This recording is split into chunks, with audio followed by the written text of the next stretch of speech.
Dottore.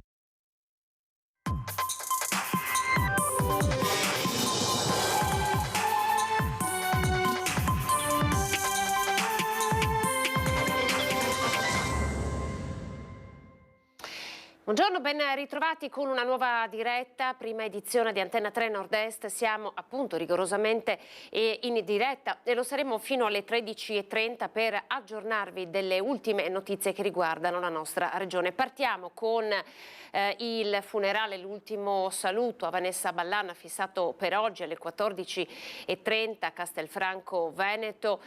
La donna giovanissima, 26 anni, appena mamma, uccisa da una persona con la quale aveva avuto una breve relazione a Riese Pio X nella sua villetta. Allora, per noi sul posto a Castelfranco c'è Christian Arboit, già lì per ricordarci anche un altro anniversario, quello del ritrovamento del corpo di Iole Tassitani, sempre a Castelfranco Veneto. Christian, buongiorno. Buongiorno Anna, buongiorno a tutti i telespettatori anche da parte di Nicoletta Rizzetto che sta curando la parte tecnica. È il giorno del dolore a Castelfranco, è il giorno di dolore per tutta la Castellana. L'ultimo saluto a Vanessa Ballan, questa ragazza di 26 anni che martedì scorso è stata massacrata, accoltellata nella sua abitazione di Spineda a Riese Pio X da Bujarfanda, il kosovaro 41enne che si trova a Santa Bona, incarcerato con l'accusa di omicidio plurimo aggravato, almeno 4 le aggravanti, tra queste anche il fatto che la donna fosse incinta.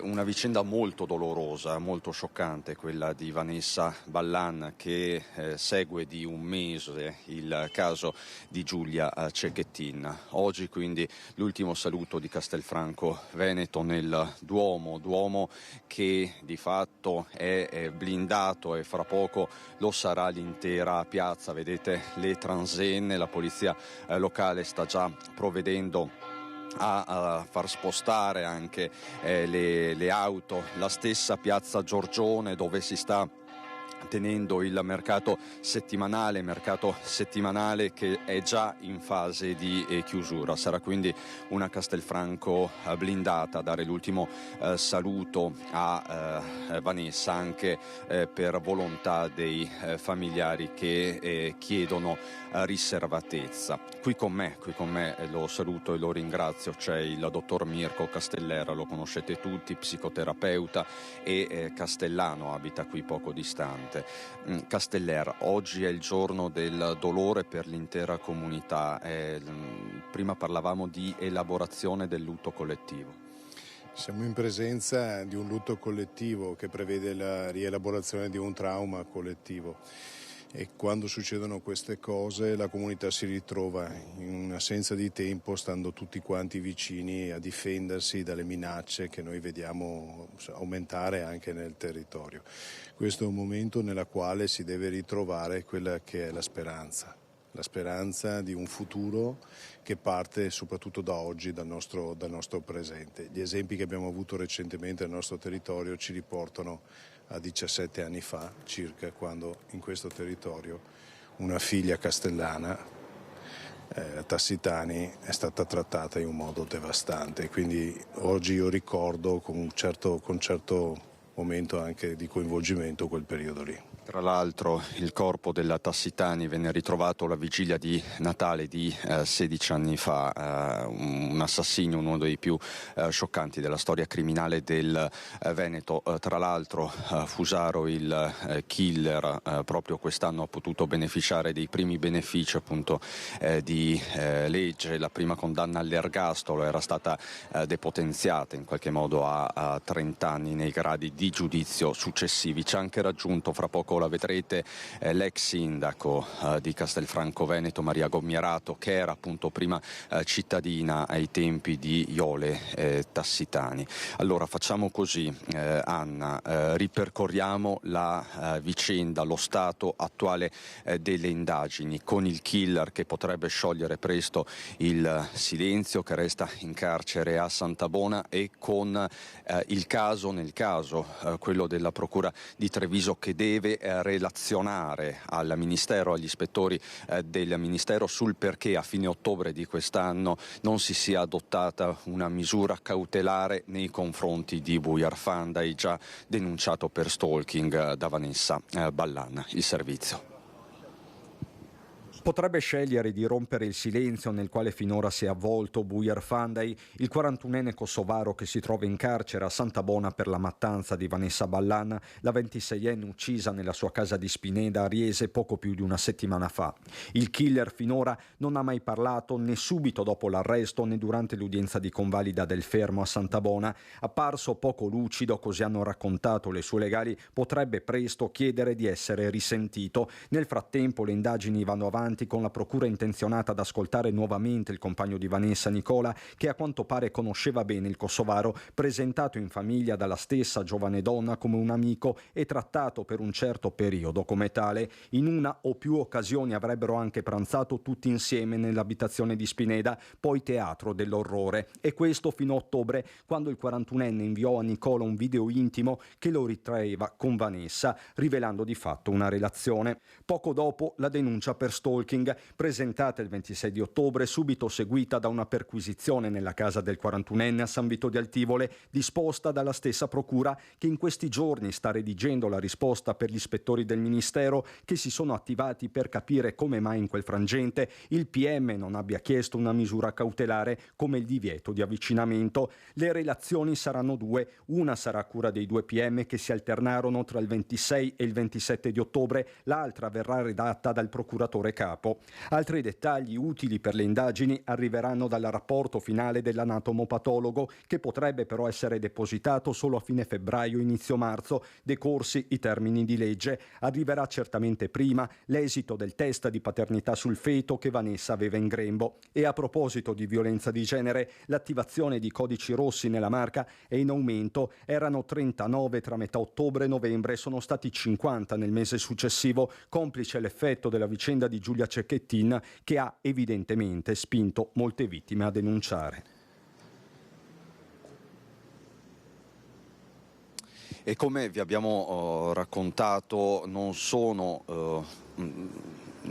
esplosi solo i codici rossi e quindi le varie attivazioni da parte della Procura della Repubblica di questa procedura, ma anche le segnalazioni a telefono rosa, Treviso e Veneto più in generale. Quindi tante donne che sull'onda di queste vicende davvero tristi, dolorosi, scioccanti hanno deciso di denunciare. Quindi questo, se vogliamo, è perlomeno un messaggio che con Maria Gomierato magari possiamo ribadire. Maria Gomierato la conoscete tutti, sindaco di Castelfranco per 10 anni. Sì, buongiorno. Diciamo che fatti come questi, che da tanto tempo non dovrebbero più accadere, no? Non più femminicidi, non una di meno, ecco. Purtroppo li vediamo in una maniera quasi inesorabile, no? La statistica che dice una donna ogni 3 giorni vittima di violenza. Per me è anche un ritorno a ricordi molto dolorosi. Ecco, ne parlavamo prima, 16 anni fa, alla vigilia di Natale, il ritrovamento del corpo di Ioletta Sitani, una ferita ancora aperta per Castelfranco, per la Castellana. Lei era sindaco all'epoca. Sì, sono stati momenti molto duri. Io dico sempre, l'ho sempre detto, il momento più difficile, il dolore più grande dei miei 10 anni da sindaco, perché è stata una ferita per tutta la comunità, per tutta la città, perché eravamo tutti increduli, attoniti. E ritrovarci qua dopo 16 anni a piangere un'altra giovane donna, una giovane mamma, è veramente quello che non avrei mai voluto riprovare.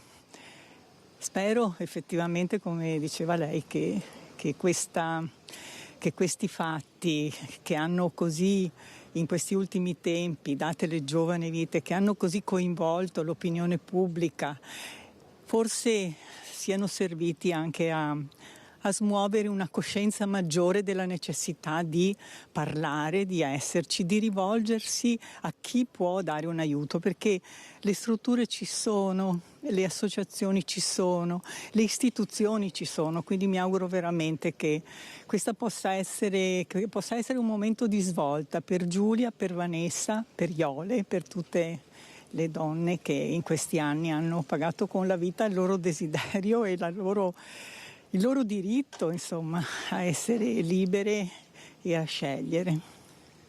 Un'ultimissima battuta, ha già detto tutto Gomierato.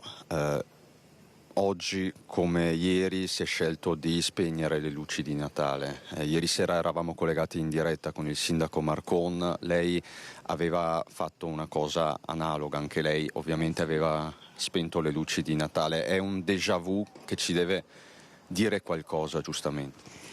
Sì, perché spegnere le luci è proprio in qualche modo rispondere a quello che si spegne dentro, che era la speranza. Si era spenta la speranza. Noi abbiamo spento le luci e credo sia anche giusto fare questo buio, fare questo silenzio per riflettere, per rimettere in fila le priorità che ci sono, le priorità dei diritti, del rispetto delle persone e del mettere l'amore, quello vero, in cima a tutto, il volersi bene, che è volere il bene dell'altro e degli altri. Allora io, Anna, davvero chiuderei qui perché Maria Gomierato ha detto tutto. Le esequie inizieranno alle 14:30 in una piazza blindata. L'ultimo saluto di Castelfranco, dei familiari a questa ragazza, a Vanessa Ballan, quindi dalle 14:30 è atteso il presidente Luca Zaia, è atteso anche il sottosegretario alla giustizia Andrea Ostellari, il questore di Treviso. La messa sarà officiata dal vescovo Michele Tomasi. Insomma, fra 2 ore l'ultimo saluto di Castelfranco e non solo a Vanessa. A te la linea, Anna. Grazie Christian. Ultimo saluto che appunto tu seguirai, poi vi racconteremo anche le parole dal pulpito del vescovo Monsignor Michele Tomasi, questa volta ricorderete ai funerali di Giulia Cecchettin, in cui invece sono state aperte le porte alla stampa affinché il messaggio con il sacrificio della povera Giulia possa arrivare quanto più lontano possibile. Ricorderete quella chiesa di Santa Giustina in Colle a Padova, gremita con i maxi schermi installati in Prato della Valle, oltre 8.000 persone che sono arrivate, tra queste tantissime autorità. Ecco la scelta invece questa volta della famiglia di Vanessa di fare un funerale in maniera molto più intima, molto più privata, come appunto ha segnalato il nostro Christian. I giornalisti sono stati tenuti fuori, saranno tenuti fuori da queste esequie, un divieto che evidentemente noi rispetteremo. Vi faccio appunto notare la differenza tra questo modo di gestire il lutto, di gestire il dolore, e la scelta invece che questa volta è stata fatta dalla famiglia. Ci sarà, come ha detto Christian, anche il presidente del Veneto Luca Zaia e il sottosegretario alla giustizia Andrea Ostellari. Noi tra poco ci collegheremo invece con la nostra Valentina Visentin e torneremo a Padova, perché il questore ha fatto un bilancio e all'interno del bilancio di questo 2023 del questore di Padova c'è proprio il numero delle denunce di violenze e maltrattamenti delle donne, denunce depositate per stalking, un sommerso che dunque non può più considerarsi tale. Questi fatti gravi di cronaca hanno portato alla luce tanti altri episodi e in qualche modo spinto molte donne che finora avevano tenuto per sé quello che accadeva nelle mura delle loro case a denunciare, a parlare, a chiedere aiuto e dunque a condividere. Ma prima di collegarci con la nostra Valentina torniamo nella chiesa parrocchia di Santa Maria del Sile. La notizia che vi abbiamo dato ieri, una raccolta firme per chiedere al vescovo di cacciare il parroco che ha aperto le porte della parrocchia per dare aiuto ai senza tetto. Vediamo. Ecco, lei sta facendo una raccolta firme per mandar via il prete. Sì, praticamente che dopo tanti anni è l'ora che se ne vada, perché non tutti, c'è tanta gente che non lo vuole più, perché tramite gli immigrati che vengono qua e altre cose non è giusto, insomma. Abbiamo già il dormitorio qua. Adesso vedere anche la gente che va a dormire in chiesa, non so se è giusto. La raccolta firme è pronta a partire e il modulo fresco di stampa non lascia spazio a interpretazioni. Sta in questi fogli il malumore crescente di parte della popolazione a Santa Maria del Sile, quartiere residenziale di Treviso, dove in chiesa il parroco Don Giovanni Kirchner ha scelto di ospitare migranti e senza tetto. 6 i posti ricavati a ridosso dell'altare in nome dell'accoglienza. Per diversi residenti però la situazione è al limite, la convivenza non è facile.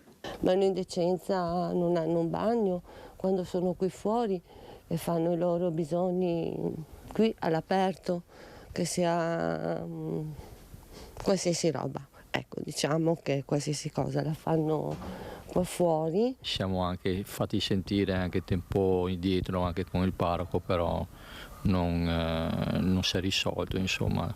Qui i vicinanti sono abbastanza diciamo delusi. Questa linea del parroco non è che piaccia a tutti? Purtroppo no, direi che non piace a pochi, credo. Qualcuno dorme in chiesa, altri negli spogliatoi vicini al campetto, un altro ancora in una tenda, raccontano i residenti. Un ragazzo che pure non si dice contrario a priori riporta un caso di disagio che riguarda un ospite in particolare. Urla frasi del tipo la fine è vicina e cose simili. È italiano, straniero? No, beh, sicuramente africano, però cosa vuole che le dica, insomma. Qualcuno di fronte alla linea pro accoglienza del parroco ha fatto una scelta drastica e la protesta in questo angolo di Treviso sembra montare. Io non vado neanche in chiesa perché proprio mi dà fastidio. E dice non è il modo questo? No, assolutamente no, perché bisogna capire anche l'ambiente dove sono queste persone, che ci sono altre persone, ci sono bambini, e vedono anche indecenze. La penso come tanti altri. Quindi lei si sta facendo portavoce di un malessere che è diffuso? Sì, il parroco penso che sia colpa del parroco, dopo non so, può darsi che sia colpa di qualcun altro, non lo so. Allora, tra pochissimo con la nostra Valentina Visentina, ma intanto vi facciamo vedere ieri un taglio del nastro importante. La Pedemontana è praticamente completata. Ieri una pioggia di istituzioni è arrivata in Veneto, c'era anche il ministro Salvini, evidentemente si è parlato anche di nuovo mandato per le regionali per il presidente del Veneto Luca Zaia, ma intanto vi facciamo vedere le immagini di questo taglio del nastro. Taglio del nastro all'interno della galleria che collega Santo Mio di Malo con Castelgomberto per l'ultimo tratto della superstrada pedemontana veneta, alla presenza del ministro Salvini e del presidente della regione Zaia. È una bellissima giornata perché finisce una grande opera pubblico-privata che servirà centinaia di migliaia di lavoratori veneti e non solo, farà risparmiare tempo, denaro, inquinamento. Sono una ventina di chilometri che vanno da Malo a Montecchio e che verranno aperti al traffico venerdì pomeriggio.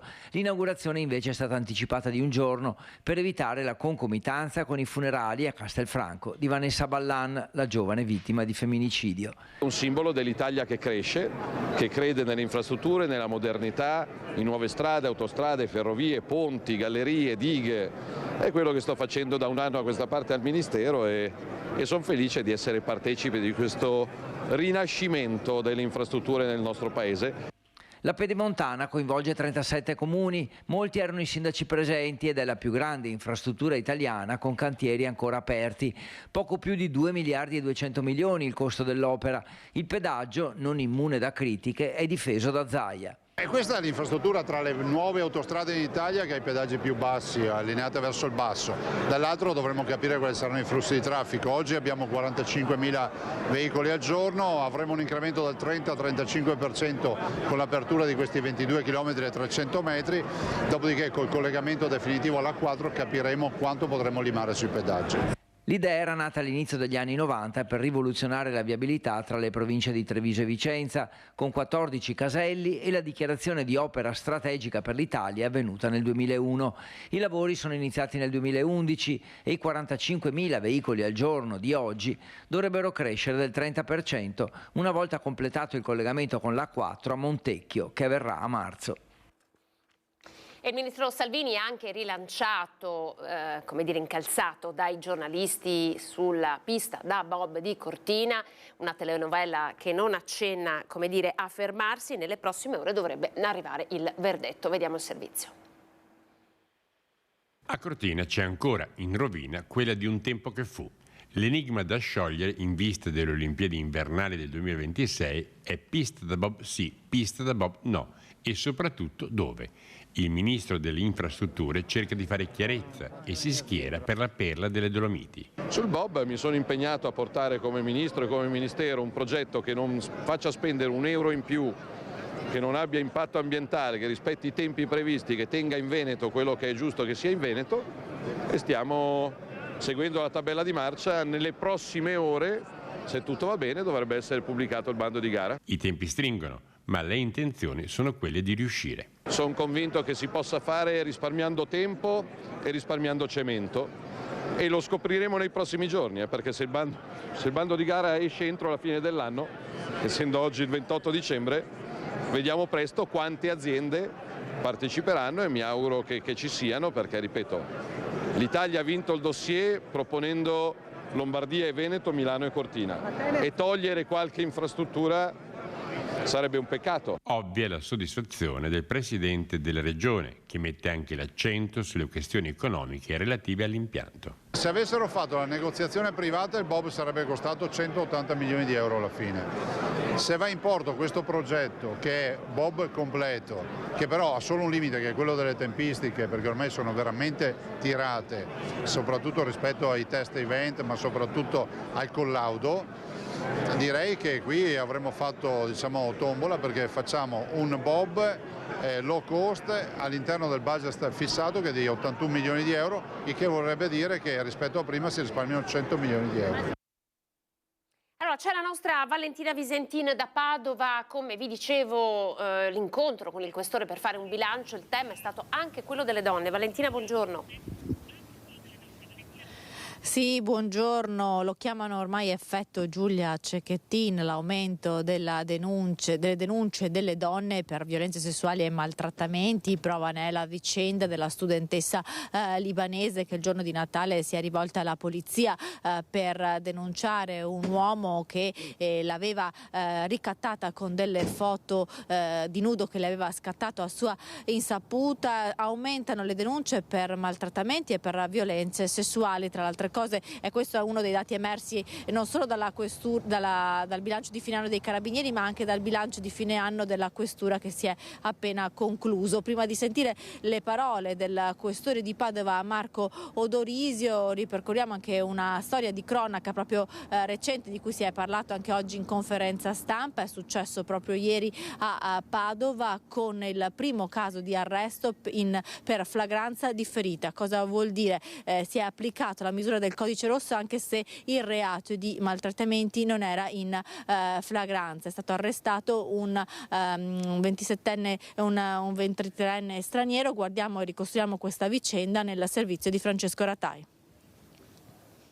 Aggrediva e minacciava la compagna 21enne, arrestato grazie al codice rosso bis, il compagno 21enne di origine marocchina. È il primo caso in Veneto dell'applicazione delle nuove norme sulla violenza di genere. La polizia è intervenuta in pronto soccorso dopo la segnalazione giunta al numero di emergenza 113 che riferiva di aver trasportato presso la struttura sanitaria una donna che poco prima era stata aggredita fisicamente dal compagno. La pattuglia, durante il tragitto per recarsi in ospedale, veniva informata nuovamente dalla sala operativa che il compagno si era portato proprio nei pressi dell'ospedale alla ricerca della giovane donna. Giunti al nosocomio, gli agenti hanno parlato con lei, scossa ed agitata, che ha raccontato di come la situazione con il convivente fosse degenerata dopo un anno. L'uomo si era fatto sempre più opprimente, cercando di limitare l'autonomia della 21enne. La giovane ha dichiarato che nel corso della serata era andata a visionare una nuova stanza dove alloggiare. Tuttavia, l'uomo, volendo a tutti i costi accompagnarla, l'aveva seguita. Ne era nato un litigio, l'uomo era diventato nervoso e violento, trattenendola per il braccio e torcendole il polso. La vittima era scoppiata in lacrime, venendo vista da alcuni passanti che avevano allertato il 118. Inoltre, alcuni giorni prima, la 21enne era stata vittima di un'altra aggressione fisica da parte del compagno, a seguito della quale aveva perso i sensi e veniva portata all'ospedale di Chioggia. Durante il racconto dei fatti ai poliziotti, la donna riceveva continue chiamate e messaggi da parte del compagno. L'uomo, intanto, si era nuovamente ripresentato al triage del pronto soccorso, è stato rintracciato dai poliziotti e portato in questura per accertamenti. A seguito della procedura di identificazione è stato arrestato per maltrattamenti e portato in carcere a disposizione della Procura della Repubblica di Padova, in applicazione della nuova fattispecie chiamata arresto in flagranza differita. La ragazza, invece, è stata ricoverata in ospedale per ulteriori accertamenti.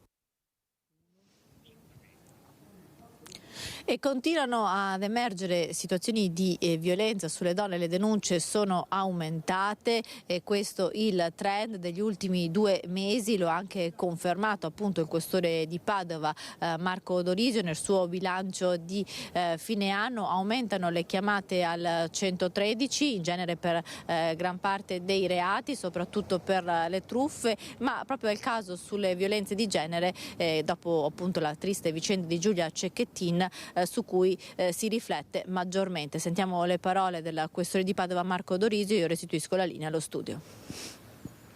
Arresto convalidato ma disposto l'obbligo di firma. Il 27enne magazziniere di origine marocchina accusato di violenza sessuale nei confronti di una 20enne studentessa libanese è stato scarcerato dopo l'interrogatorio del giudice. Il pubblico ministero aveva chiesto per lui il divieto di avvicinamento. Il giovane la sera di Natale, mentre era in casa della 20enne, l'aveva spiata mentre si faceva una doccia, fotografata mentre era nuda e poi aveva anche tentato un approccio toccandola nelle parti intime.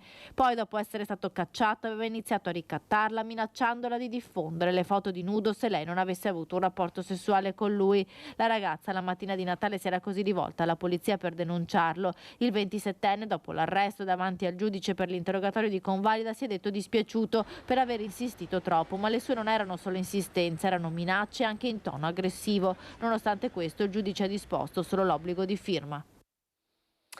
Allora sentiamo il questore, le sue dichiarazioni raccolte proprio ai microfoni della nostra Valentina Visentin.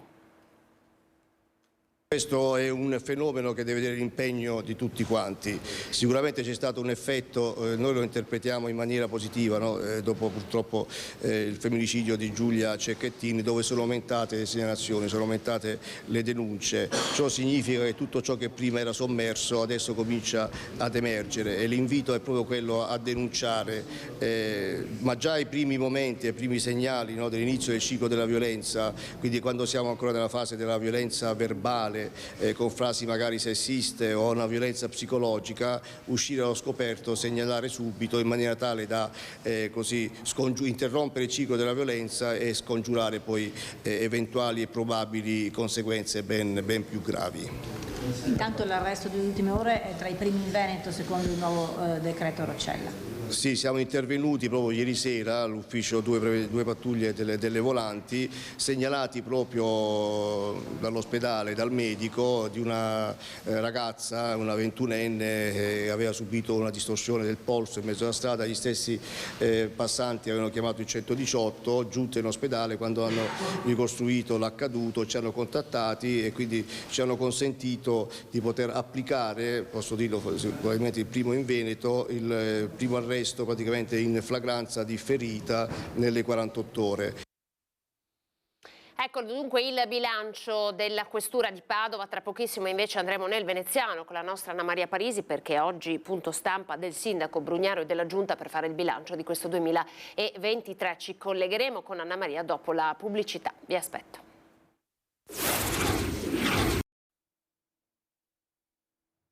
Prima edizione di Antenna 3 Nord-Est, ancora buongiorno, ben ritrovati in diretta come sempre, saremo insieme con l'informazione fino alle 13:30. Allora avete sentito in apertura il nostro Cristian Arboit a Castelfranco, dove alle 14:30, quindi tra poco si celebreranno le esequie di Vanessa Ballan, la 26enne mamma incinta uccisa da un uomo con cui aveva avuto una relazione, uomo che ora si trova, kosovaro di 41 anni, si trova in carcere a Santabona ha scelto, come avete sentito nel servizio di Christian Arboit, di non parlare. La città Castelfranco è blindata, la famiglia ha scelto come dire, un funerale in forma strettamente privata, quindi ha chiesto alle telecamere di stare fuori dalla chiesa. Poi a seguire, ecco la Vanessa, la stiamo vedendo in queste foto, tra l'altro oggi è stato proclamato dal presidente del Veneto Luca Zaia lutto regionale, bandiere a mezz'asta in tutti i municipi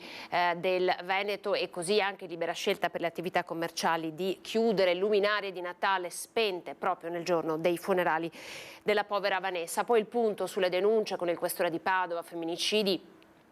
La parola femminicidio, come dice Treccani, è stata la parola più utilizzata, più cercata del 2023, e purtroppo questo altro non è che un triste primato. Ma di bilanci se ne è occupato anche il Comune di Venezia con la nostra Anna Maria Parisi, che oggi appunto ha sentito il sindaco Luigi Brugnaro. Bilancio di sindaco e giunta, la vedo già collegata. Anna Maria, buongiorno.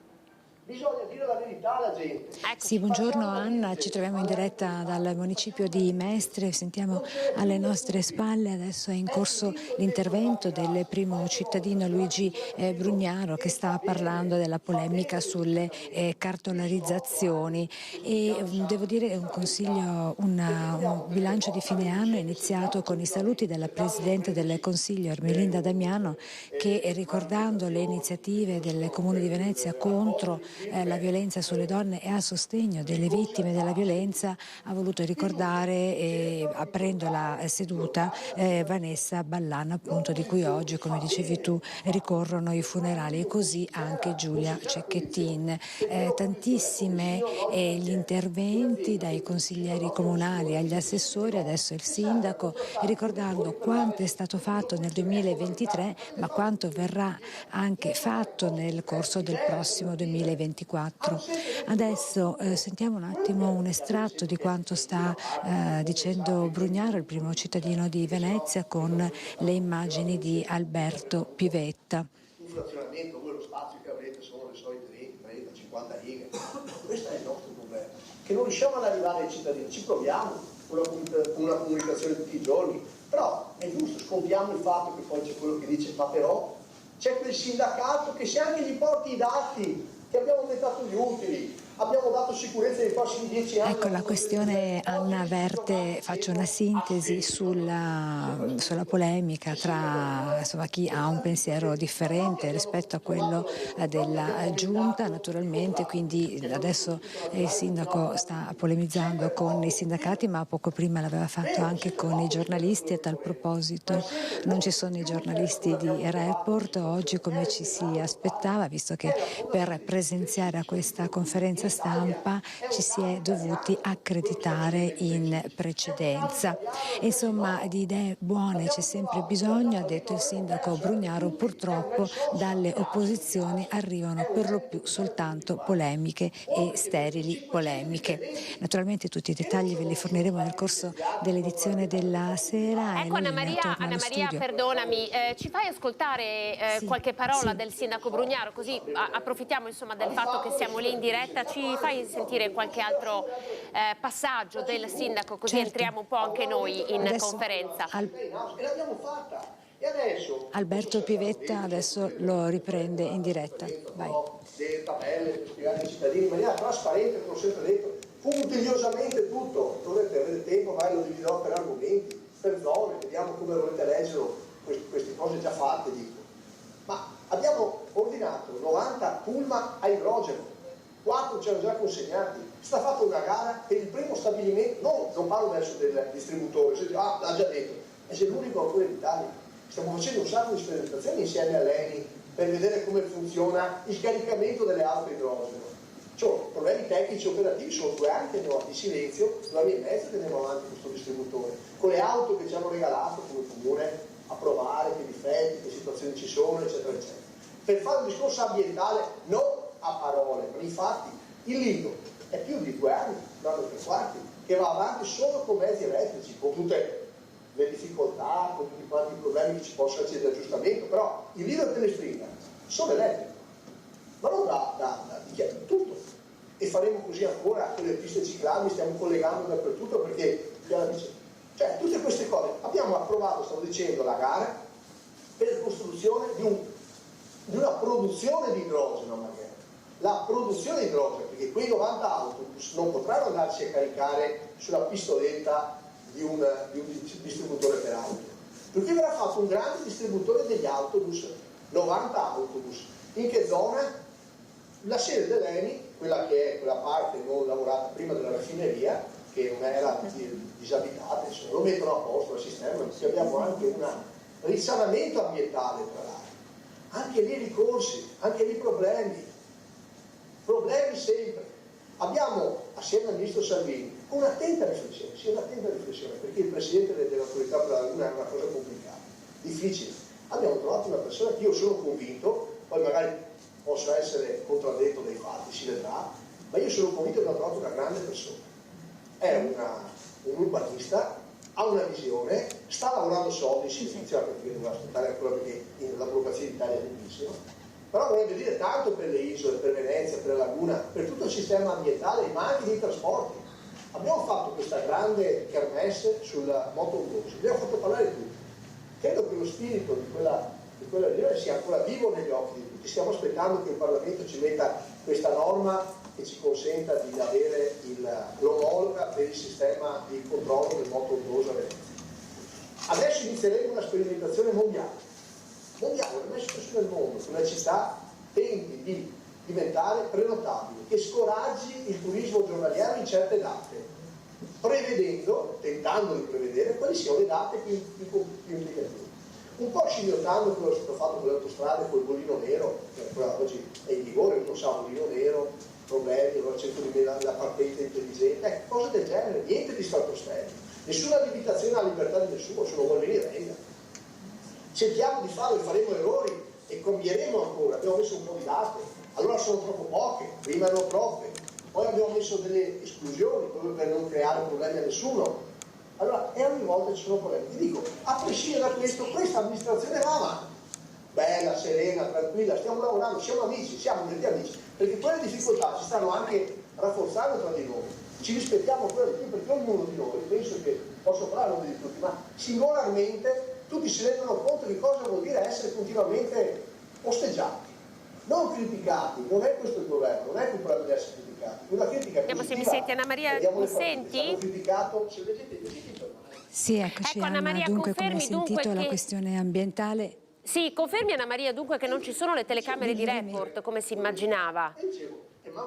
Sì, no, non ci sono, noi non le vediamo, al momento non sono arrivati, quindi non so se faranno un blitz più tardi o cosa, noi non li vediamo, non ci sono.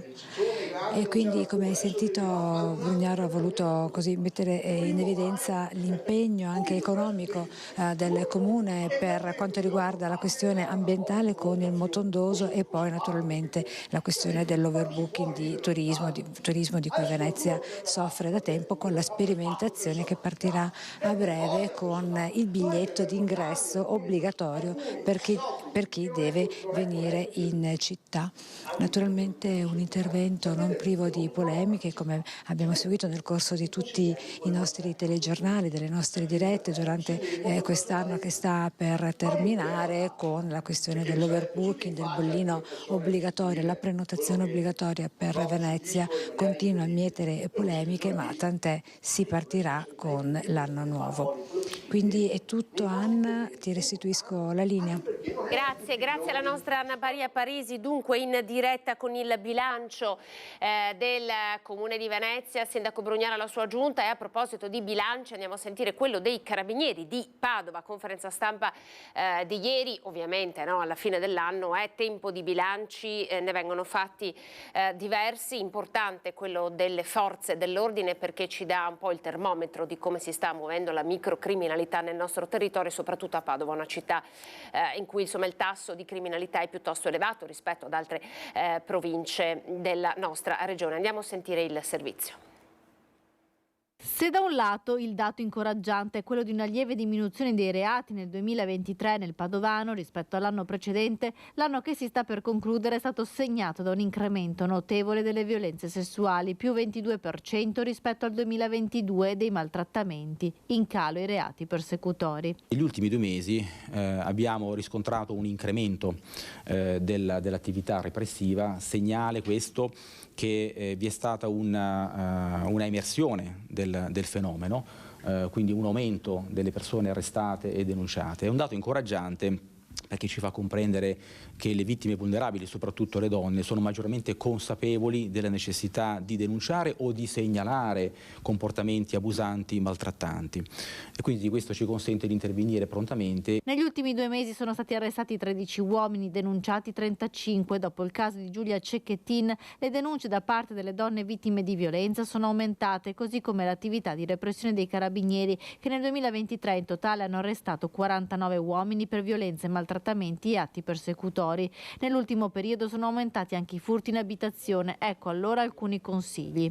I consigli sono quelli ovviamente di stare molto attenti quando si lascia l'appartamento, chiudere sempre a chiave, non pubblicare sui social l'allontanamento soprattutto per più giorni dalla propria abitazione, avvertire i vicini che si lascia l'appartamento in modo che possono segnalare persone, macchine sospette, e soprattutto dotarsi quando possibile di un sistema di volumetrico di allarme e di anti-intrusione, collegato possibilmente col 112. Il 2023 è stato un anno caratterizzato anche dalla prevenzione alle truffe agli anziani, con oltre 7.000 persone incontrate e sensibilizzate per non cadere nei tranelli di truffatori senza scrupoli. Importante anche gli incontri nelle scuole dei carabinieri per prevenire episodi di bullismo e spaccio di droga. E poi c'è un altro servizio importante che ci porta ancora a Padova con il tema dei trapianti delle cellule staminali. Andiamo a vedere di cosa si tratta. Abbattere i 30 km di distanza che separano gli ospedali di Padova e Mestre, creando una centrale di trapianto metropolitano per le cellule staminali. È il programma che ha unito l'azienda ospedaliera di Padova con l'ULSS 3 Serenissima, mettendo in rete unità cliniche e unità funzionali collegate che afferiscono a strutture sanitarie differenti, ma creano un unico sistema assistenziale. Vuol dire creare un'unica struttura organizzativa. Dopo i trapianti verranno fatti sia a Padova che a Mestre, ma sono quindi sotto un'unica gestione organizzativa dove la direttrice è la dottoressa Skert, col personale quindi che è Padova e Mestre, che si interfaccia periodicamente, giornalmente, quindi nella gestione dei pazienti. Questo programma tra i 2 centri di trapianto di Padova e Mestre serve principalmente a soddisfare le esigenze dei pazienti che altrimenti sarebbero stati presi in carico in altre regioni. Serve anche, però, a condividere l'esperienza e ad ampliare la ricerca di donatori. La collaborazione assicura inoltre una migliore gestione dei pazienti fragili. Bene per i pazienti perché appunto, come dicevo, non sono più costretti a recarsi fuori dal Veneto.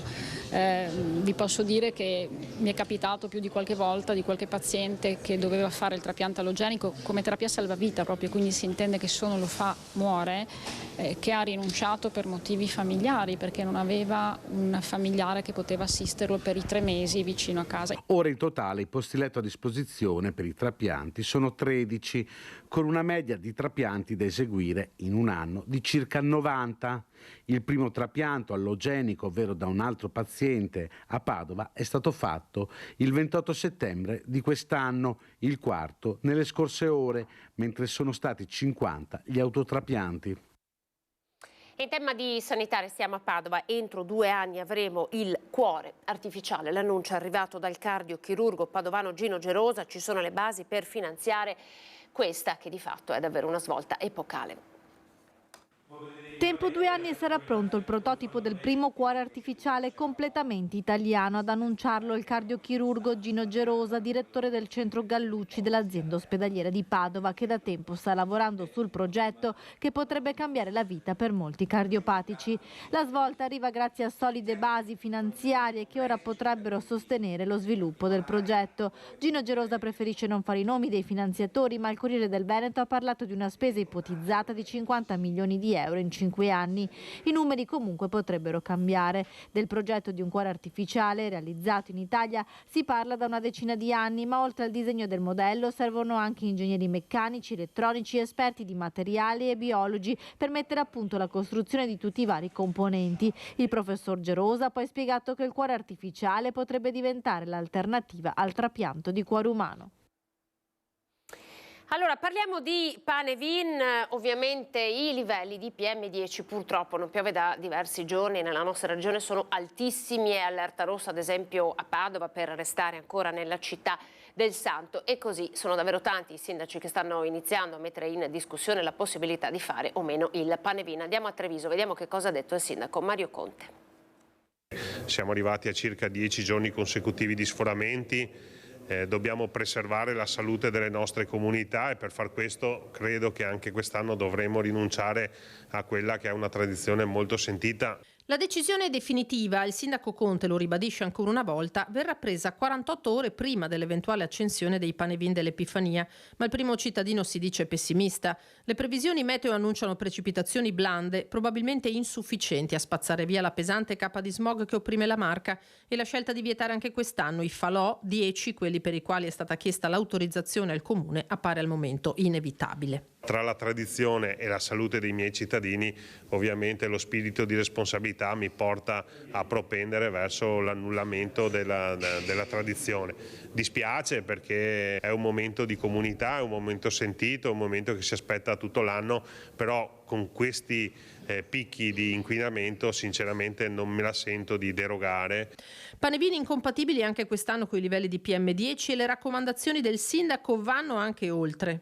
L'appello che faccio è quello di abbassare tutti di qualche grado le temperature all'interno delle abitazioni in modo da limitare l'utilizzo delle caldaie, che sono il primo fattore inquinante, molto più inquinante anche rispetto alle autovetture. Se possiamo evitare le autovetture, poi facciamo attenzione quando passiamo delle ore all'aria aperta ai livelli di inquinamento, perché insomma ne va della nostra salute e quindi dobbiamo preservarci.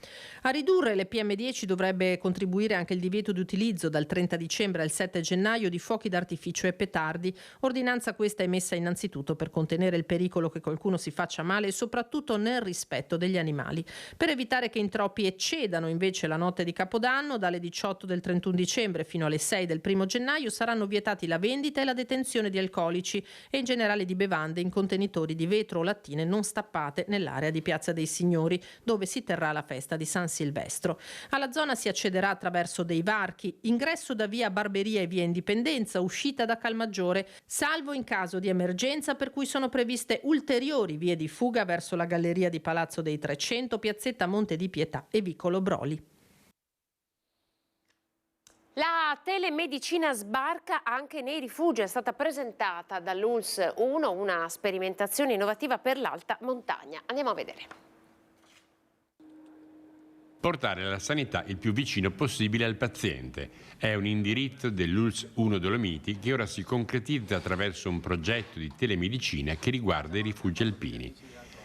Tanti i rifugi, tantissimi frequentatori e purtroppo tra loro anche chi può sentirsi male. Nasce così il progetto Rifugi Sani e Sicuri, con l'impiego di uno strumento innovativo dato in uso in via sperimentale al rifugio Faloria. Stiamo sperimentando una tecnologia non presente fino ad ora nel territorio bellunese, ma penso neanche in quello italiano, che ci permette appunto di misurare alcuni parametri, elettrocardiogramma, saturazione dell'ossigeno, pressione per esempio, alcuni parametri ad una persona che ha un malore che si trova in un rifugio alpino. Siamo nell'ambito del progetto Rifugi Sani e Sicuri, un progetto che abbiamo strutturato qualche mese fa, sul quale stiamo lavorando intensamente. L'obiettivo è di rendere i nostri rifugi appunto più sani, più sicuri. Un dispositivo che in realtà costa solo 5.000 euro, che come detto verrà sperimentato durante l'inverno in un solo rifugio, poi dopo gli eventuali e necessari aggiustamenti in altri 9 scelti con l'aiuto del CAI, da Oronzo ad Alleghe, da Zoldo ad Arabba. L'acquisto dei dispositivi avverrà grazie ai fondi per i comuni confinanti. I risultati, si spera, saranno evidenti. Più precisi, perché la centrale operativa, gli operatori della centrale operativa SUEM 118 potranno vedere quello che vede il rifugista coinvolto nell'evento. Più rapidi perché nel caso, attraverso i parametri identificati e trasmessi alla centrale da questo sistema, possiamo precocemente individuare eventuali patologie tempodipendenti e agire più rapidamente.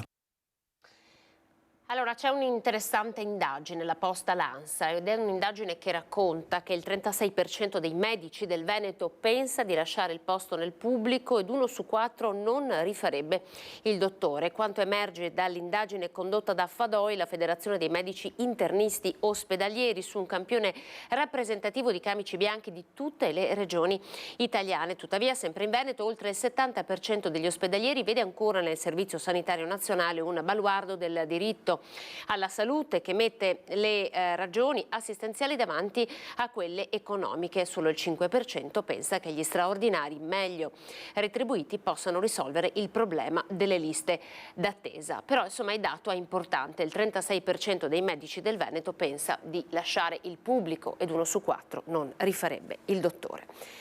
Un dato sul quale sicuramente dobbiamo riflettere. Un altro servizio interessante parla di comunità energetiche e la prima diocesana d'Italia nasce proprio a Treviso su iniziativa del vescovo Monsignor Michele Tomasi. Guardate. È un'esperienza nuova e questa delle comunità energetiche è un'occasione pazzesca, è un'opportunità. È un'occasione di solidarietà, di condivisione e di sostegno alla fragilità energetica. Una risposta alle pesanti conseguenze, soprattutto sulle fasce deboli, dei rincari energetici, ma anche un tassello, un contributo alla rivoluzione green a cui tutti siamo chiamati. Da Treviso parte la prima esperienza in Italia di comunità energetica rinnovabile diocesana, su input di Monsignor Michele Tomasi. Non un business, ma una condivisione a beneficio di tutti. Il nostro vescovo ha voluto questa esperienza perché ritiene che sia un'opportunità unica, e si chiama comunità, è meglio di una parrocchia, di una diocesi dove la comunità è il fondamento, della sua struttura. Nei giorni scorsi in Vescovado, su iniziativa di Ente Diocesi di Treviso, Opera San Pio X e Casa del Clero, si è formalmente costituita la Fondazione Diocesi Treviso Energy ETS, una fondazione di partecipazione che dovrà mettere insieme parrocchie, comuni, aziende, privati cittadini. Una grande comunità con all'interno 23 sottogruppi. Il massimo beneficio si avrà quanto maggiore sarà il consumo istantaneo.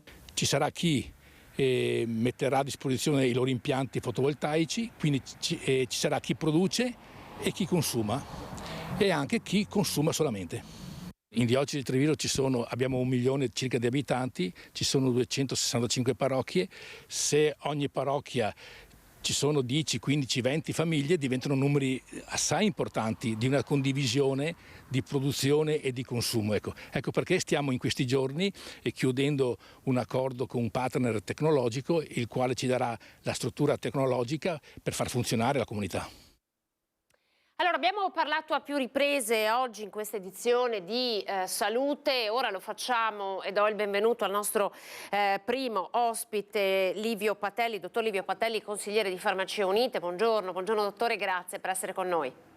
Buongiorno Anna, grazie a voi dell'invito. Allora, il punto su questo Natale ammalato, se così lo possiamo, se lo possiamo definire. Ecco, abbiamo i dati legati ai ricoveri ospedalieri tra virus sinciziale per i bambini e anche Covid per gli adulti, magari le persone con diverse patologie. Com'è la situazione, dottore? Qual è quello che arriva? Che cosa sta arrivando alle farmacie? Come state lavorando?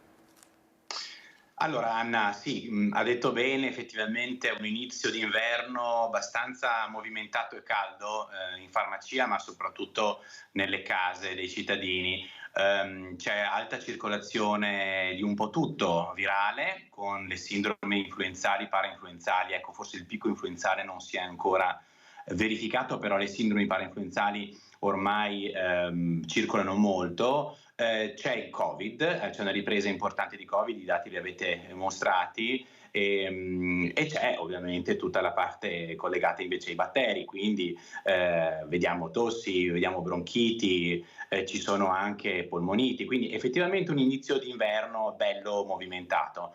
Cosa posso dire? In questo momento noi abbiamo sempre fatto il servizio tamponi.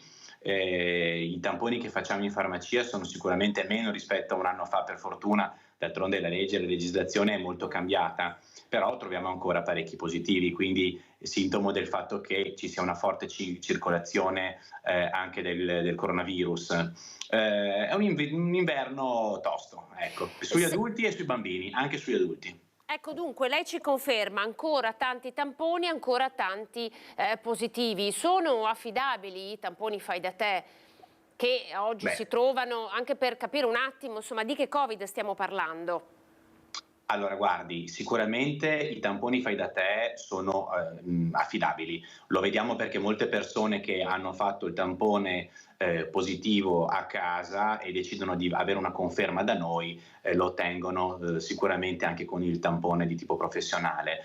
D'altronde il virus continua a cambiare, ma ormai non ci sono più modifiche enormi nel genoma del virus, sono delle piccole varianti che continuano a rimanere sulla stessa linea e il virus ormai si è adattato all'essere umano, ha ridotto quella che è la sua potenza da un punto di vista così della patologia che viene innescata, questo perché così fa sopravvivere il portatore e sopravvive lui stesso, e sicuramente però è ancora molto, molto infettivo rispetto a un altro virus di tipo influenzale. Il Covid mantiene ancora una notevole infettività, ecco perché i tanti positivi, ed ecco perché noi consigliamo vivamente, nonostante appunto la legislazione sia decisamente cambiata e in meglio, io credo anche da un punto di vista così generale per la popolazione, per il quotidiano, ecco, il quotidiano vivere, però chi sa di essere positivo o sospetta di esserlo, o di testarsi o comunque di proteggere gli altri isolandosi o perlomeno mantenendo delle buone pratiche, per cui disinfezione delle mani, mascherine, soprattutto quando si trova in ambienti pubblici o molto frequentati. Ecco, che ruolo ha avuto secondo lei, voglio dire, questo Covid alla luce insomma di tutti i virus anche piuttosto capaci di causare infezioni davvero pesanti anche negli adulti in questi ultimi 2 anni, queste influenze che stanno arrivando molto presto, abbiamo visto insomma classi decimate anche nelle scuole del Veneto. Secondo lei il Covid e poi insomma l'utilizzo, l'ampio utilizzo che è stato fatto delle mascherine ha avuto un ruolo in questo exploit? Ma oddio, sì, viene da pensare questo. Non sono un epidemiologo, quindi non posso assolutamente dare giudizi in merito e non ho dei dati, però è una cosa di cui si discute così in maniera molto informale anche tra di noi colleghi, che effettivamente gli ultimi 2 anni, dopo la pausa del Covid, che ci ricorderemo tutti durante il periodo del Covid cattivo, oltre che parlarsi solo di Covid, esisteva solo il Covid, tutto il resto, un po' grazie al distanziamento, un po' grazie all'utilizzo massiccio di protezioni come le mascherine e alla disinfezione, aveva smesso di circolare. Diciamo che negli ultimi 2 inverni, quindi quando il virus Covid ha perso un po' di potenza, è come se fossero esplose in maniera molto amplificata delle patologie che vedevamo chiaramente anche con dei picchi negli anni precedenti, però magari non così manifestamente costanti durante tutto il periodo invernale. Probabilmente questa pausa di 2 anni circa ha creato un attimino di indebolimento dei nostri sistemi immunitari, che come tutte le cose, come tutti gli organismi, devono essere allenati. Noi ci alleniamo in palestra per essere più forti e pronti. Lo stesso nostro sistema immunitario per 2 anni non si è allenato, probabilmente questa potrebbe essere una giustificazione. Poi ripeto, non sono un epidemiologo, questo ce lo spiegheranno i tecnici, però sicuramente ecco, è un ragionamento che potrebbe starci. Senta, si comprano ancora mascherine? Quanto è, come dire, crollata la vendita delle mascherine, oppure c'è ancora molta prevenzione tra i cittadini? Ma allora, come in tutte le cose, non possiamo generalizzare. Ci sono i cittadini molto attenti che girano con la mascherina, magari vengono anche visti male dal resto dell'utenza, ma comunque c'è ancora chi fa uso di mascherine, c'è chi lo fa in maniera molto stringata, c'è chi proprio le aborrisce ormai, d'altronde siamo stati obbligati per un lungo periodo. Adesso ne vediamo di più, sicuramente, da un paio di mesi a questa parte è ripreso l'utilizzo, certo siamo a dei numeri molto differenti da quelli di un paio d'anni fa dove vedevamo la gente andare in bicicletta con la mascherina, erano ovviamente delle situazioni diverse. Diciamo che adesso c'è una ripresa perché ci si rende conto che, tra l'altro, con i contatti aumentati dalle feste, quindi una maggior frequentazione tra di noi, ovviamente la gente capisce che forse c'è bisogno di un po' più di attenzione. Ecco, alla luce di questo, tra cene di Natale e poi immaginiamo anche Capodanno, lei prevede possa esserci un nuovo picco influenzale anche sulla base, insomma, dei farmaci che state vendendo? Allora, il picco influenzale, se parliamo di influenza stagionale, si è previsto, diciamo, a fine anno. Chiaramente i contatti non fanno altro che aumentare le probabilità di trasmissione del virus e dei batteri in generale, ma comunque poi stiamo parlando di virus. Ecco, sicuramente ci aspetteremo un picco anche di Covid, perché questo è direttamente influenzato proprio dai contatti e sta già circolando fortemente. L'influenza, come sappiamo, c'è una previsione, no? Il picco è previsto tra Natale e gennaio. Però ci sono stati anni in cui i picchi influenzali sono stati tardivi, anni in cui sono stati anticipati anche i primi di dicembre, quindi questo non lo vediamo. Sicuramente vediamo una circolazione delle malattie abbastanza importante in questo momento. Non siamo, secondo me, ancora a livello di picco. Che ruolo hanno avuto, dottore, le farmacie nella campagna vaccinale contro l'influenza?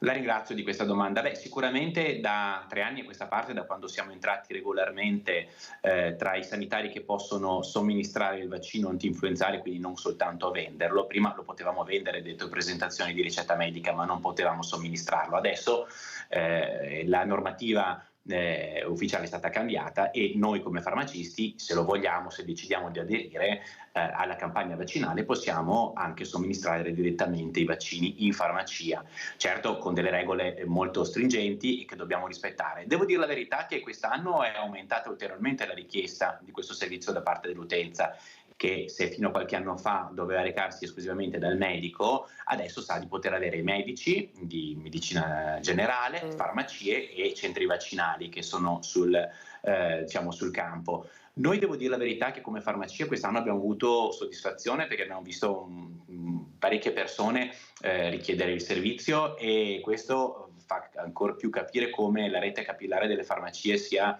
veramente vincente nel sistema sanitario nazionale, a fianco ovviamente ai medici. Devo dire che la gente è contenta perché chiaramente trova un professionista preparato, perché ricordo che noi come farmacisti, per poter essere farmacisti vaccinatori, abbiamo sostenuto dei corsi molto qualificanti e delle prove pratiche che hanno certificato la nostra capacità di somministrare i vaccini. Oltretutto le farmacie devono garantire delle norme particolari, norme igieniche, norme di spazi, e poi anche devono i farmacisti fare un'intervista, un triage prevaccinale con il paziente che decide di sottoporsi al vaccino, in modo tale da capire se il soggetto possa essere vaccinato o meno in totale tranquillità.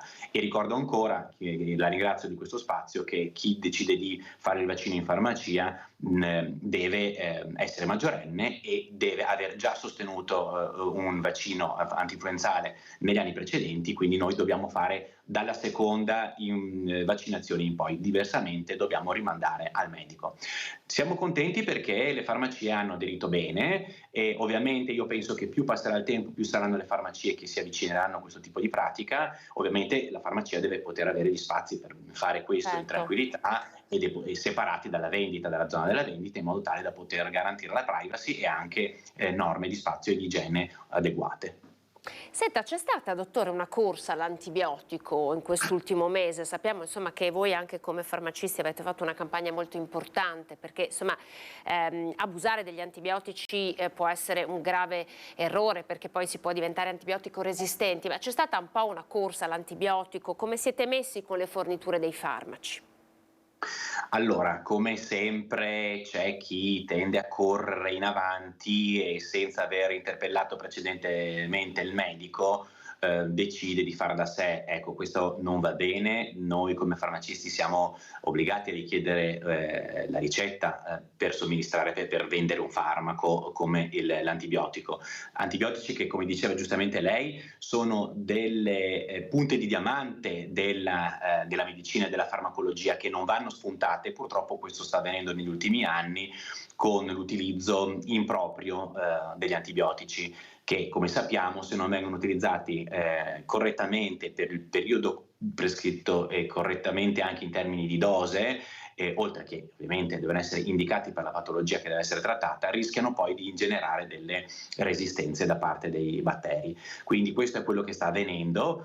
Noi siamo sempre molto attenti al banco a capire se c'è la reale necessità e neghiamo ovviamente il farmaco qualora non fosse giustificato. Purtroppo l'antibiotico in generale viene abusato, e noi come Farmacie Unite negli ultimi anni abbiamo sempre sensibilizzato l'utenza anche con delle campagne per far capire l'importanza di questo strumento e l'utilizzo corretto, perché se poi noi utilizziamo un antibiotico in maniera impropria facciamo male a noi stessi, indeboliamo il nostro organismo, la nostra capacità reattiva, ma andiamo a fare male anche alla comunità, perché chi ci sta a fianco potrebbe risentire poi delle resistenze che noi causiamo nel nostro organismo e che trasmettiamo agli altri con i batteri che circolano. Quindi è molto molto importante andare dal medico. Per quel che riguarda la seconda parte della domanda relativa alla carenza di farmaci, io tranquillizzo l'utenza e chi ci ascolta.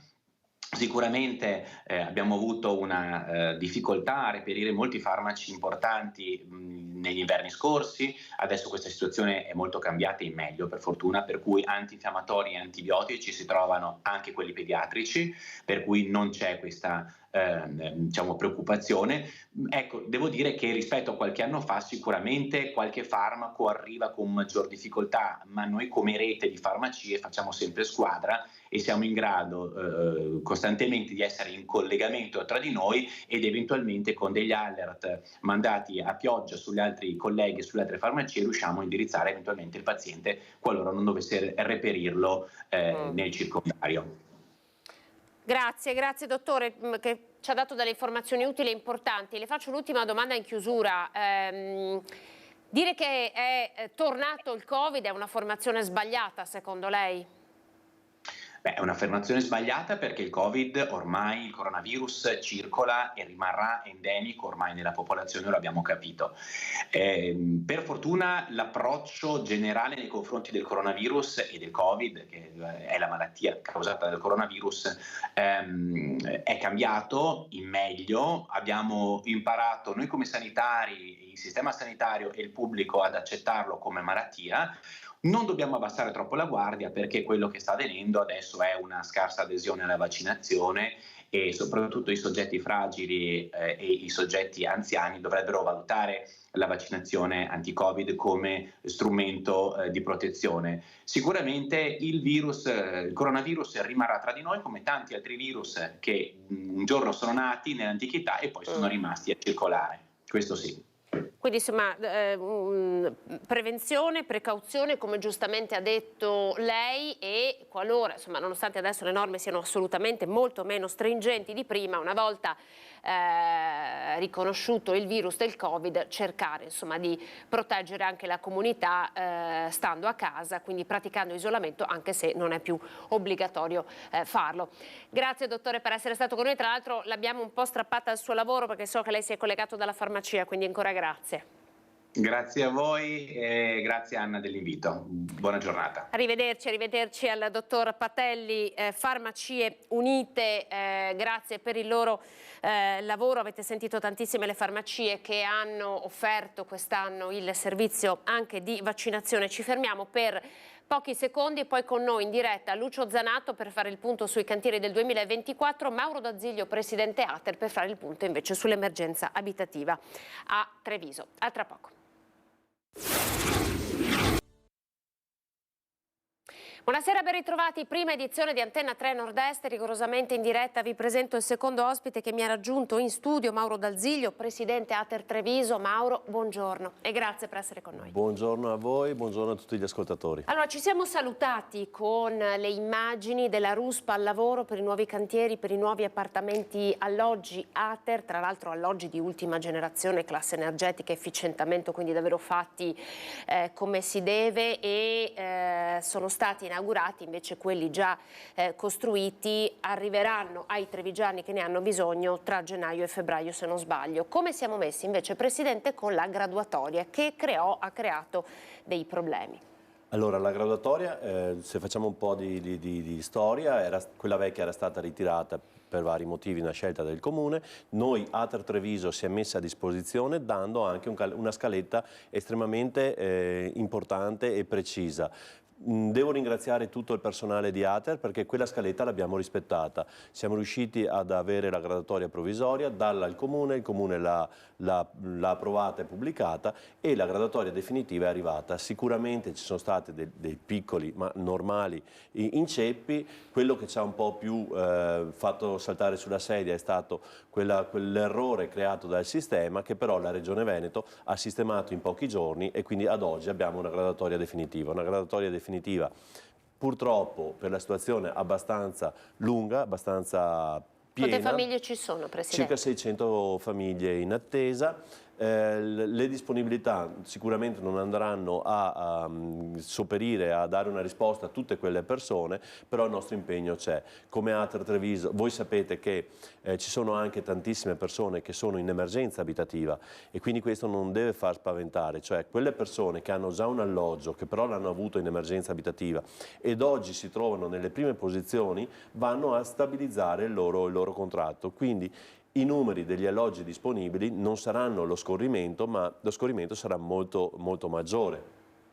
Quindi viene assegnata la casa a quelli a cui oggi è stata data però, come dire, in emergenza. Quindi questa è la prima assegnazione che viene fatta. Poi abbiamo visto le immagini, questi sono gli ultimi che sono stati inaugurati, tra l'altro davvero belli, dopo parleremo anche di questo perché lei si è raccomandato di averne cura, no? Questo è un bene pubblico che viene, come dire, dato a queste famiglie. Tra l'altro lei si è raccomandato di questo anche perché a volte voi avete assistito ad episodi spiacevoli in cui una casa, come dire, data in mano con generosità a chi ha bisogno, non sempre è stata trattata con cura. Questo fa tanto male vedere l'impegno, vedere risorse dei cittadini messe a disposizione e trattate non in maniera corretta. Io mi sono appellato proprio perché quelle persone che avranno la fortuna, perché è una fortuna, di poter godere di questi beni, ne abbia rispetto per tutte quelle persone che ci hanno messo dei soldi, ci hanno messo dell'impegno. Sono alloggi estremamente efficienti, siamo in classe energetica A3, abbiamo varie tipologie, dall'1, 2, 3 camere, 2 bagni, autorimesse, quindi efficienti, tecnologici, importanti. Gestiamo il nostro patrimonio e vedremo che daremo una risposta ai nostri cittadini. Contestualmente noi ci stiamo muovendo anche nel cercare di ridurre il più possibile quello che è il nostro patrimonio fermo, quindi con riatti e poter immettere nel circuito più appartamenti possibili. Però ricordiamo che Ater Treviso non vive di contributi. Ater Treviso vive, come tutte le Ater venete, vivono esclusivamente degli affitti che percepiscono. Il canone medio oggi è di 80 euro, quindi non stiamo facendo i salti di gioia, ci stiamo impegnando e cercando di dirottare tutte le risorse possibili per dare più appartamenti che ci vengono chiesti. Infatti questi sono stati utilizzati. No, vedo il nostro Lucio Zanatto collegato. Allora Mauro, mi perdoni per un attimo perché non voglio farlo attendere, vedo che è con degli ospiti. Lucio, eccoci allora, conferenza stampa per andare a raccontare i cantieri della città di Treviso per il 2024. Sì, intanto buongiorno a te Anna, buongiorno al Presidente dell'Ater che ci sta ascoltando e buongiorno ai telespettatori di Antena 3. Sono con l'assessore Zampese ma soprattutto con il sindaco Mario Conte, perché qui c'è la città del futuro, almeno con veramente tanti cantieri, perché stiamo parlando di 40 cantieri di 75 milioni di euro investiti in questo territorio. Comincio con il tecnico e poi vado naturalmente al politico. Comincio con l'assessore. Assessore, parliamo un po' di questi cantieri e dove andate ad agire, quelli più importanti. Beh, intanto sono 40 i principali, ma in realtà abbiamo più di 60 cantieri in giro per Treviso. Abbiamo presentato oggi proprio i 40 principali. 31 sono in periferia, e il resto nel centro storico. Ecco, si parla di scuole, si parla però anche di centri di riconversione, mi viene in mente il Palazzo da Borso e poi mi vengono in mente anche le case, visto che abbiamo il Presidente dell'Ater, voi investite anche nelle case popolari. Certo, nella nostra idea di città c'è stata sempre attenzione per l'istituzione scolastica e abbiamo investito 17 milioni di euro. Per quanto riguarda l'ERP e l'efficientamento energetico degli edifici nostri, degli edifici pubblici, ci sono in ballo 6 milioni di euro, in parte su efficientamenti di immobili esistenti e in parte su ristrutturazioni che dobbiamo fare anche in concomitanza e assieme all'Ater. Poi altra cosa altrettanto importante è la viabilità, perché si parla del sottopasso di via Cacciatori, anche se viene appaltato, cioè di fatto verrà fatto da RFI, quindi viabilità, però voi mettete le mani anche a Ponte Ottavi.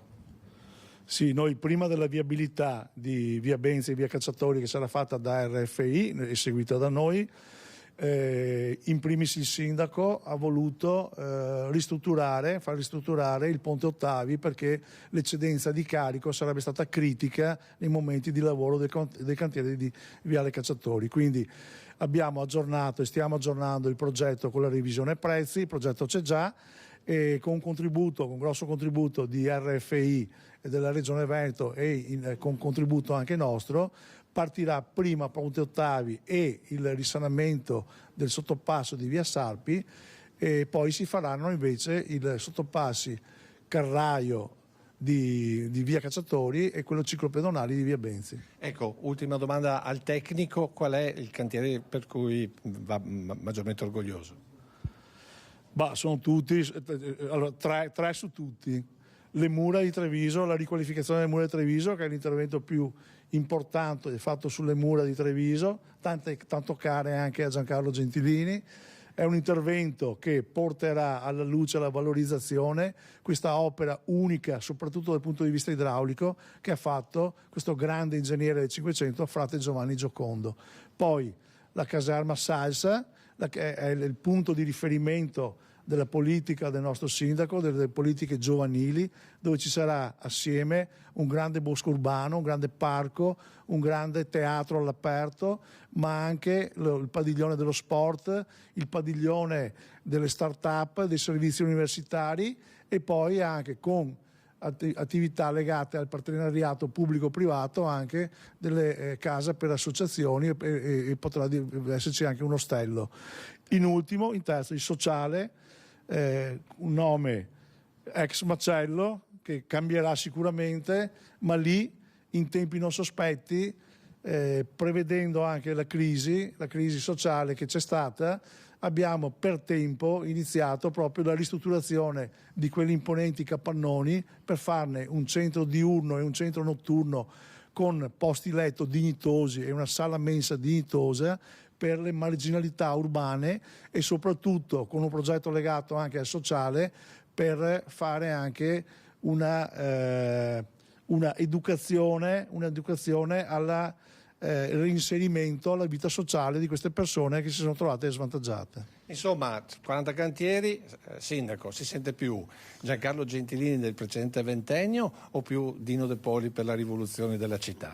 Ma diciamo che culturalmente e politicamente sono due eredità pesanti che però hanno contribuito a formare una classe dirigente preparata e quindi mi sento più Mario Conte, nel senso, però da entrambi aggiungerei anche Giampaolo Gobbo che ha fatto 10 anni importanti, quindi Gobbo, Gentilini e De Poli tutti hanno contribuito a formare questo sindaco che oggi mette al centro quelle che sono le esigenze dei nostri cittadini, perché ricordo con grande orgoglio che i 40 cantieri, che però sono oltre 60, che abbiamo presentato oggi per un investimento pari a 75 milioni di euro, sono frutto del dialogo tra i consiglieri comunali e i cittadini, tra i consiglieri comunali e la Giunta e il sindaco. Quindi un lavoro che parte dalle sensibilità dei nostri cittadini e che trova risposte in un'amministrazione attenta e che cerca di dare delle priorità, che sono i giovani, che sono la sostenibilità ambientale, la messa in sicurezza stradale, i plessi scolastici. Investire 17-18 milioni di euro per la messa a norma e il rifacimento delle scuole per i nostri ragazzi credo che sia motivo di grande orgoglio. Qual è il cantiere che le impensierisce di più? Perché so che nel primo mandato lei ha avuto qualche problema per quanto riguarda alcuni cantieri, alcune ditte, come avete detto prima, le avete mandate via. Ma devo dire che il primo mandato qualche sfortuna nelle aggiudicazioni c'è stata, tant'è che abbiamo dovuto poi correre ai ripari sostituendo le aziende. In questo secondo mandato, facendo tutti gli scongiuri, le ditte aggiudicatrici sono tutte conosciute, di ottimo livello, e quindi diciamo che non ho particolari preoccupazioni, se non quello che 75 milioni di euro di investimenti portano con sé tanti benefici e qualche disagio. Ma anche in questo caso mi appello alla pazienza e alla bontà dei nostri cittadini, che sanno capire quando è il momento di fare dei piccoli sacrifici e portare pazienza a fronte dei disagi. 75 milioni di euro cambieranno davvero il volto della nostra città. Hanno ancora un attimo di pazienza, chiudere, perché Lucio. ho una domandina un po' come dire pepata. Sì, velocissima. Devo chiudere. Allora, oggi siamo stati a Santa Maria del Sile, ieri abbiamo dato questa notizia del dormitorio dentro la chiesa. Qual è la risposta del sindaco? Ma l'obiettivo di questa amministrazione è quella di ovviamente che la chiesa rimanga chiesa e coloro che hanno bisogno di trovare un rifugio lo trovino in altri siti più adatti a questo tipo di servizio. Quindi capisco il disagio dei cittadini, capisco anche lo spirito caritatevole di Don Giovanni Kirchner. Io credo che attraverso il dialogo, e io mi metto a disposizione per trovare un punto di incontro tra la comunità, il parroco e, se serve, anche il vescovo, riusciremo insieme a trovare delle soluzioni. È un periodo complicato da un punto di vista dell'accoglienza, però anche grazie all'appuntamento che ho fatto con il ministro Piantedosi e il sottosegretario Molteni, i primi risultati si stanno vedendo, con un alleggerimento anche importante della pressione da un punto di vista delle presenze nel nostro territorio. Bene, a te la linea. Grazie al nostro Lucio. Allora Mauro, torniamo un po' anche su quello che è stato detto. Parlavano di emergenza abitativa, anche di alloggi che vengono dati anche per le persone in difficoltà. Allora, la vostra invece disposizione immobiliare, come si suddivide insomma il tema dell'emergenza abitativa a Treviso? Allora, parliamo di Treviso città. Noi come Altra Treviso abbiamo circa 1700 immobili ERP, edilizia residenziale pubblica.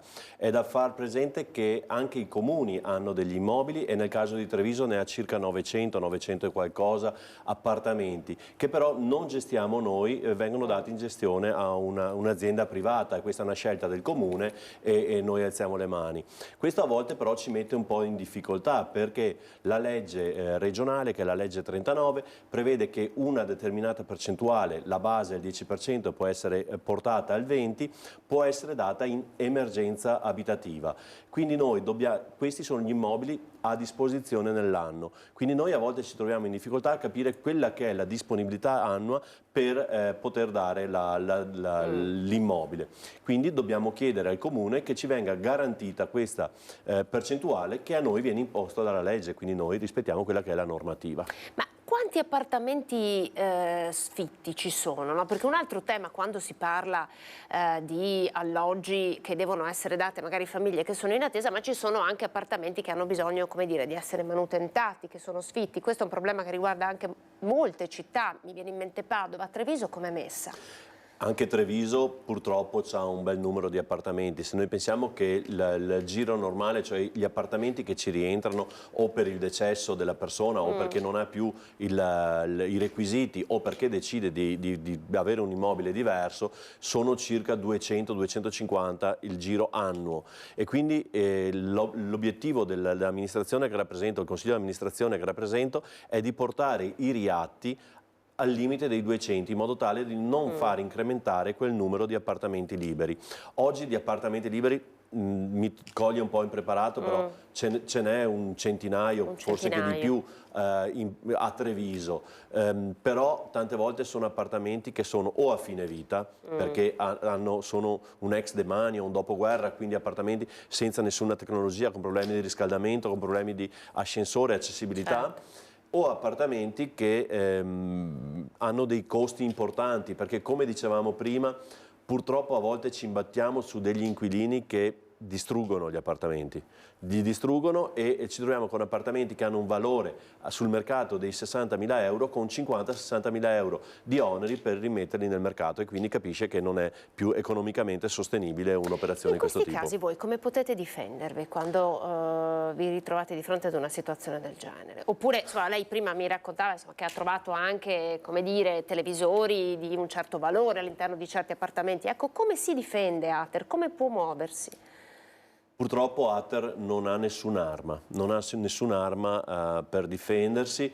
Quello che noi chiediamo, e chiediamo a gran voce ai comuni, è che i servizi sociali dei comuni siano a fianco di Ater, perché i nostri inquilini a volte molto spesso vanno accompagnati e vanno educati, perché il canone minimo previsto dalla legge 39, che è di 40 euro, non posso accettare che mi venga detto che è il motivo per cui arriviamo a uno sfratto, perché i 40 euro al mese non devono essere un grossissimo problema. Ma il problema è educare la gente che quel piccolo gruzzolo devono capire che devono mettere a fianco quei 40 euro per salvaguardare la casa, perché la casa non è solo un diritto, come viene sbandierata tante volte nelle piazze, ma la casa deve essere anche un dovere per quelle persone che hanno contribuito per realizzarla. Quando si può procedere ad uno sfratto? Quando accade? Allora, uno sfratto ha una tempistica immensa, perché noi arriviamo al quinto, quarto, sesto uscita dell'ufficiale giudiziario. C'è stata anche la pausa del Covid, no? Si ricorda, quello ha creato un intasamento esagerato, perché il Covid ha bloccato gli sfratti, poi si sono riaperti, quindi è esploso la questione. Oggi stiamo rallentando, per fortuna, e noi speriamo anche che la gente si educhi e si regolarizzi. La cosa che stride a volte, quando Ater Treviso, che come dicevo prima vive esclusivamente di entrate proprie, quindi dai canoni di locazione, si trova con degli sfratti con insoluti per 40.000 euro, perché non sono solo i soldi dell'affitto, ma sono anche le spese condominiali che ovviamente risponde il proprietario e noi ci troviamo a pagare. Il canone sanzionatorio, però non stiamo qua a parlarne perché è un obbligo di legge. Ci troviamo con spese importanti come i 40.000-45.000 euro di insoluti, però dà fastidio quando l'ufficiale giudiziario con il nostro personale, con le forze dell'ordine, entrano in quegli appartamenti e magari ci troviamo televisori a 65 pollici in soggiorno. Scusatemi, ma prima di comprare il televisore a 65 pollici prendetene uno un po' più piccolo e pagatevi l'affitto, garantitevi un tetto sopra la testa. C'è un po' dell'amaro in bocca, sento, perché immagino che occuparsi, no, di beni di questo tipo, dare case a famiglie, insomma, che ne hanno bisogno. Poi, insomma, lei prima ci ha parlato di una lista d'attesa di circa 600 famiglie, sono tante, e quindi voi vi state adoperando. So che anche c'è tutta la zona di Monigo in cui si andrà ad intervenire proprio con dei nuovi alloggi.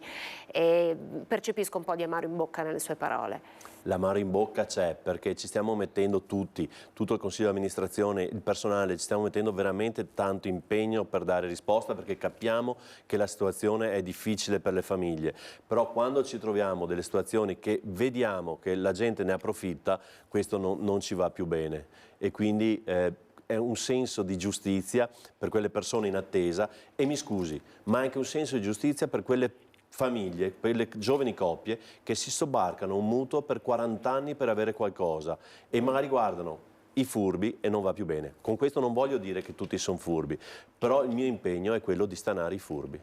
Senta, negli ultimi minuti che abbiamo a disposizione vorrei anche parlare del progetto Piastrelle d'Artista che vi ha visto coinvolti con il liceo artistico di Treviso. Se non sbaglio, in questi giorni, in queste ore c'è stato addirittura un sopralluogo. Di cosa si tratta?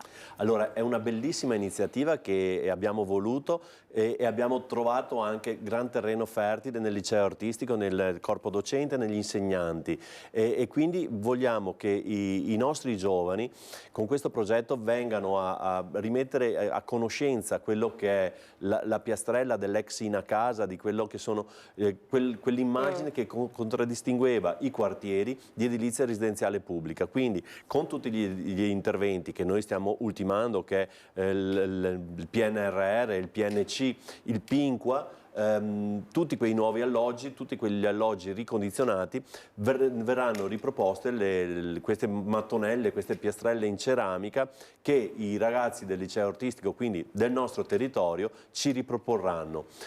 Quelle storiche nascono ancora nel dopoguerra, quando c'è stata la ricostruzione, e quindi vuole essere un'immagine per contraddistinguere, ma coinvolgere i giovani per far capire cos'è l'edilizia residenziale pubblica. Esatto, perché questo è un messaggio sicuramente importante, no? Il patrimonio della casa, un patrimonio che va rispettato, un patrimonio che va anche donato alle persone che sono in difficoltà, ma in primis rispettato. Grazie per il vostro impegno. Abbiamo raccontato degli alloggi che saranno consegnati a breve, più altri 24 se non sbaglio, si parte con la costruzione, quindi sono 48 in tutto. Allora, noi abbiamo consegnato i 24 adesso, abbiamo iniziato i lavori dei prossimi 24, ma a gennaio qua parte una cooperativa del Bolognese sulla zona Monigo che lei prima ha citato, con i primi 32 alloggi che verranno realizzati. Bene, grazie allora. Grazie e buon fine anno, buon 2024 a tutti quanti. Grazie Presidente per essere stato con noi e grazie a voi telespettatori. Dopo di noi, come sempre, le previsioni del tempo e poi una bellissima pellicola dal titolo Il vecchio, il mare con Spencer Tracy. Buona visione a tutti, grazie per essere stati con noi, arrivederci.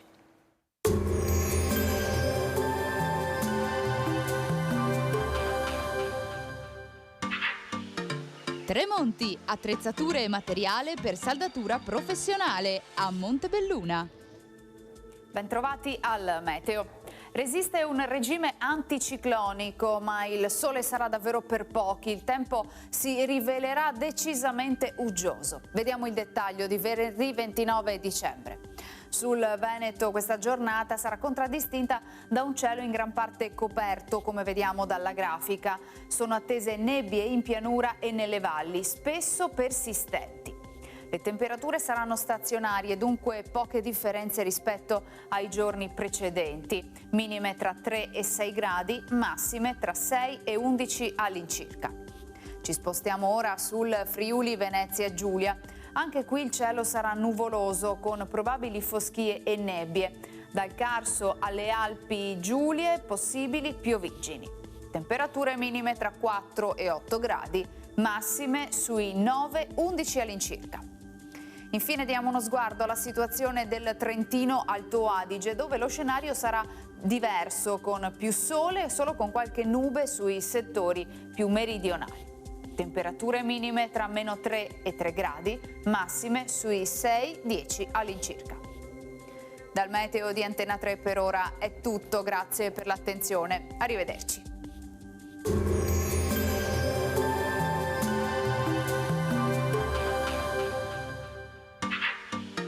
Tremonti, attrezzature e materiale per saldatura professionale a Montebelluna.